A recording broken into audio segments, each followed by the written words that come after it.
ஆனந்த குருவேன் வழியாக நலராலும் மழையே என்றும் வெளியாக சோமலிங்கம் குருவே எல்லாம் மாறுக. ஓம் நம சிவாய சிவாய நம.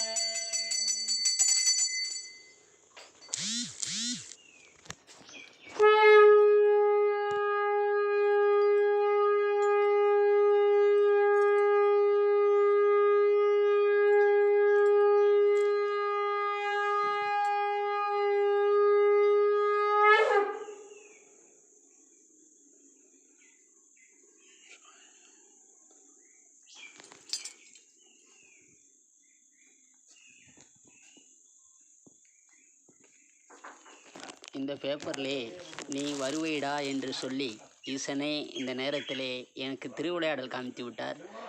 அதற்காகவே யாம் அந்த முருகனை தரிசிக்கும் போதே இந்த பேப்பரிலே மயிலாக காட்சி கொடுத்துள்ளார். அவ்வளவு ரம்யமாக இந்த லிங்கம் ஆவடை தான் போகர் அந்த வடிவமைத்த அந்த லிங்கம் எங்கேயோ வெளியிலே போய்விட்டது என்று அதனால் இப்போ வேறு ஒரு லிங்கம் வைத்துள்ளார்கள். இந்த ஆவடை மட்டும்தான் கிடைத்தது. இந்த நேரத்திலே அதுவும் இறைவன் ஆசையோடு திரும்பி வர வேண்டும், இன்னல்கள்லாம் போக வேண்டும், நல்லதே நடக்க வேண்டும். ஓம் நம சிவாய. இறைவன் ஆசையோடு அந்த கணக்கம்பட்டியார் அந்த பச்சை உடையிலே உன்னை நான் வரவேற்கிறேன்டா என்று சொல்லி இந்த பாறையிலே அழகாக கீழே கிடைக்கிறது, நல்லதே நடக்கும். இந்த இடம்தான் நவபாசனத்திலே முருகனுக்கு தீர்த்தம் போகர் நவபாசனம் சிலை செய்த இடம் என்பது குறிப்பிடத்தக்க ஒரு விஷயம், குறிப்பிடத்தக்க ஒரு செய்தியும் கூட.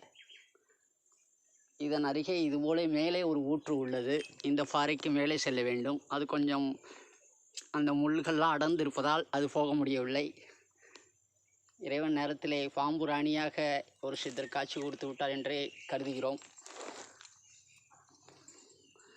இந்த நேரத்திலே இதன் கீழே ஒவ்வொரு ருசி இருக்கும், இதிலே மருந்து அரைத்தார்கள் என்று ஐதீகம் சொல்லுவார்கள். நம சிவாய. யாம் தீர்த்தம் பருகிறோம்.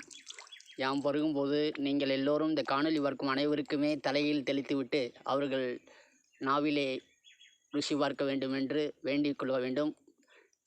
அது நல்லதே நடக்கும். அவ்வளோ ஒரு ரம்யமாக டேஸ்டாக இருக்கும். ஓம் நம சிவாய. திருச்சிற்றம்பலம்.